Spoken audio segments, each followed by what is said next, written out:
Bismillahirrahmanirrahim. Assalamualaikum warahmatullahi wabarakatuh. Nah, vlog kali ini adalah pembuatan kucubu dari siswa kelas 10 semua kompetensi kalian di SMK Negeri 1 Limboto.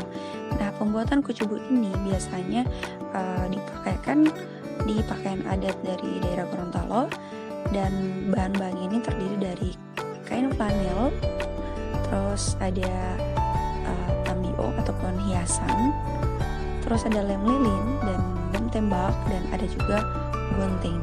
Nah, sebelum kita membuat kecubu seperti apa, kita buat pola dulu agar lebih gampang ataupun lebih mudah untuk membuat kreasinya.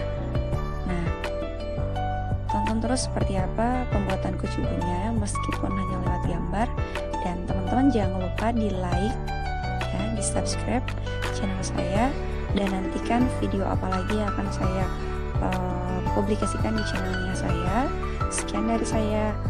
Assalamualaikum warahmatullahi wabarakatuh.